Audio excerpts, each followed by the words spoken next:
Hello guys welcome back to new video. आज के भिडियोटाते आमी तोमादेर साथे शेयर करब MHA निये मास्टार्स इन हॉस्पिटल एडमिनिस्ट्रेशन এই কোর্সটি সম্পর্কে। এই কোর্সটি অ্যাকচুয়ালি কি, কোর্সের eligibility criteria, entrance exam, salary, fees, job opportunity in West Bengal আর আউট অফ ওয়েস্ট বেঙ্গল এই সমস্ত কিছু সম্পর্কে আজকের এই ভিডিওটা হচ্ছে পুরোপুরি MHA এটা related, masters in hospital administration.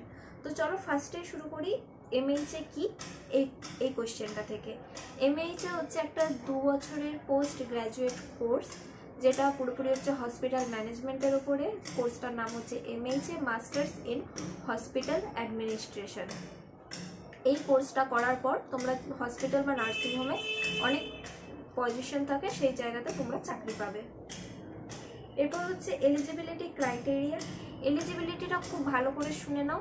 Eligibility হচ্ছে তোমরা যদি প্রাইভেট কলেজে অ্যাডমিশন নাও সেক্ষেত্রে তোমাদের গ্র্যাজুয়েশন থাকতে হবে, গ্র্যাজুয়েটেড হতে হবে। গ্র্যাজুয়েশন ছাড়া তোমরা MHA করতে পারবে না। ক্লাস 12-এর পরেই যদি কেউ বলো MHA করবে তো সেটা সম্ভব না। ক্লাস 12-এর পর করলে ব্যাচেলার ডিগ্রি করো। যদি মাস্টার্সের ইচ্ছে থাকে, মাস্টার্স করতে গেলে তোমাদের গ্র্যাজুয়েট হওয়া খুবই দরকার। গ্র্যাজুয়েট ছাড়া MHA হবে না। আর যদি গভর্নমেন্ট কলেজে হতে চাও, গভর্নমেন্ট কলেজে তোমাদের অলরেডি গ্র্যাজুয়েট হতে হবে, 50 to 60% থ্রু আউট মার্কস থাকতে হবে, প্লাস জেন পাস পিজি বলে একটা এন্ট্রান্স এক্সাম হয়, সেই এক্সামটাও তোমাদেরকে দিতে হবে। সেখান থেকে কাট অফ মার্কস ঠিকঠাক হলে তারপরে তোমাদের অ্যাডমিশন প্রসেস স্টার্ট হয়। আর আমি এই গভর্নমেন্ট কলেজ সম্পর্কে, এন্ট্রান্স এক্সাম সম্পর্কে অলরেডি একটা আলাদা করে ভিডিও বানিয়েছি, গভর্নমেন্ট কলেজ ফর MHA এই রিলেটেড। তো তোমরা সেই ভিডিওটা দেখতে পারো। সেই ভিডিওটাতে আমি পুরোপুরি এক্সপ্লেন করেছি ভালো করে গভর্নমেন্ট কলেজ সম্পর্কে, সেখানে এক্সাম সম্পর্কে, কখন এক্সাম হয়, কিভাবে অ্যাডমিশন হয়, সব কিছু। তো তোমরা যদি গভর্নমেন্ট কলেজে MHA-তে ইন্টারেস্টেড থাকো তাহলে সেই ভিডিওটা চেক করতে পারো, আমি ডেসক্রিপশন বক্সে লিঙ্ক দিয়ে দেবো। আর যদি প্রাইভেট কলেজে অ্যাডমিশন নাও কেউ MHA-তে, তো সেক্ষেত্রে তোমাদের এলিজিবিলিটি ক্রাইটেরিয়া হচ্ছে গ্র্যাজুয়েশন থাকতে হবে। আর যারা গ্র্যাজুয়েটেড প্লিজ তারা MHA-তে অ্যাডমিশন নিও, BHM-এ না। কারণ তোমরা অলরেডি গ্র্যাজুয়েটেড, তোমরা পাস কোর্সে গ্র্যাজুয়েট হও বা অনার্সে, তোমরা গ্র্যাজুয়েট হলেই তোমরা MHA-তে অ্যাপ্লিকেবল। আবার শুধু আলাদা একটা গ্র্যাজুয়েশন করে কোনো লাভ নেই। তোমরা প্লিজ MHA-তেই অ্যাডমিশন নিও। এরপর হচ্ছে ফিজ নিয়ে আমি বলি। ফিজ হচ্ছে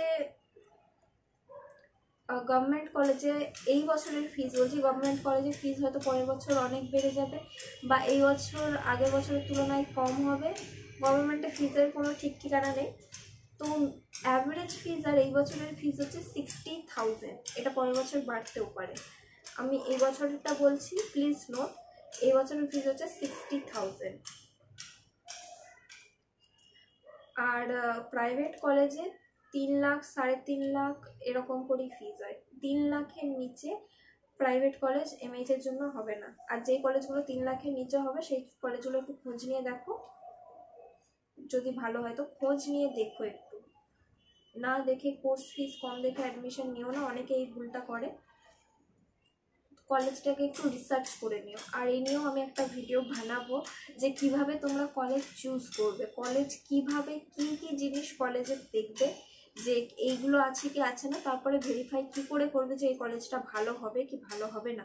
কলেজ চুজ করার জন্য আমি একটা আলাদা ভিডিও বানাবো, তো ওই ভিডিওটা তোমরা দেখতে পারো। আর যদি আমি ভিডিওটা বানিয়ে ফেলি তো আমি ডেসক্রিপশন বক্সে লিঙ্ক দিয়ে দেবো। তো ডেসক্রিপশন বক্স থেকে লিঙ্কে ক্লিক করে তোমরা সেই ভিডিওটা দেখতে পারো যে প্রাইভেট কলেজ কিভাবে চুজ করবে। এটা শুধুমাত্র MHA-এর জন্য নয়, যে কোনো কোর্সের ক্ষেত্রে যদি তোমরা প্রাইভেট কলেজে অ্যাডমিশন নেবে ভেবে থাকো, তো কি কি ফ্যাক্টর তোমাকে দেখতে হবে সেই প্রাইভেট কলেজে যে এটা ঠিকঠাক কিনা।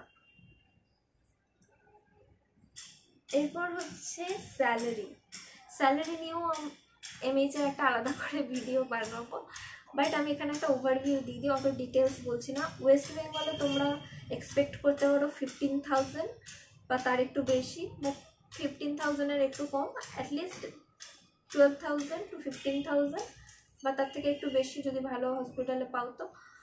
আর যদি তোমরা ওয়েস্ট বেঙ্গলের বাইরে যাও তো অবভিয়াসলি 20,000-এর ওপরে তোমরা এক্সপেক্ট করতে পারো। এটা আমি শুধুমাত্র একটা অ্যাভারেজ বললাম।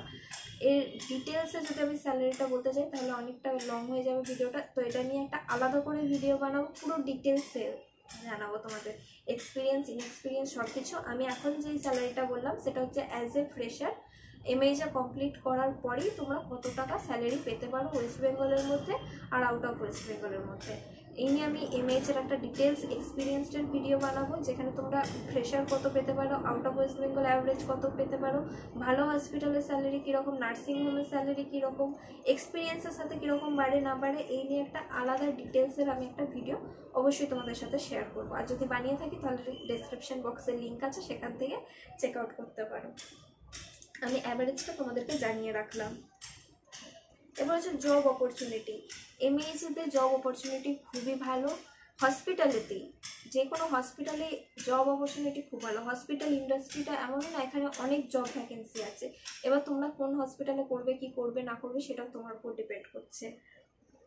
এই জব নিয়ে তোমাদের কোনো রকম সমস্যা হবে না।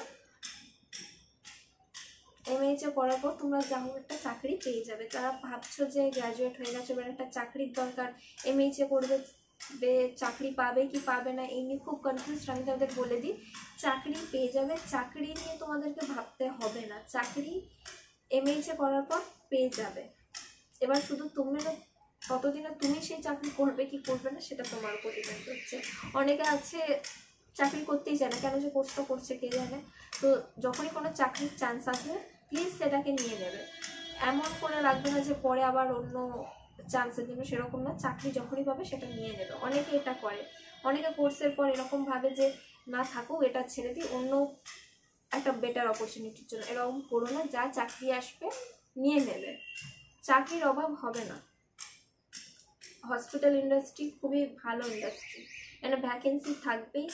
আরও কলকাতাতে অনেক হসপিটাল নিউ তৈরি হচ্ছে, তোমরা যদি একটু খোঁজ নাও দেখবে অনেক নতুন নতুন হসপিটাল তৈরি হচ্ছে, নার্সিংহোম তৈরি হচ্ছে। তো ভ্যাকেন্সি ভালোই আছে। আর করোনার পর ভ্যাকেন্সি অনেক বেড়ে গেছিলো, তো সেটা এখন মেকআপ দিতে দিতেই এখনও টাইম লাগবে। তো তোমরা এমএইচে অবভিয়াসলি চুজ করতে পারো। তো আজকের ভিডিওটা এইটুকুই। তোমাদের যদি কোনো কোয়েশ্চেন থেকে থাকে অবশ্যই আমাকে কমেন্টে জানিও। টাটা গাইস, দেখা হচ্ছে পরের ভিডিওতে। টাটা।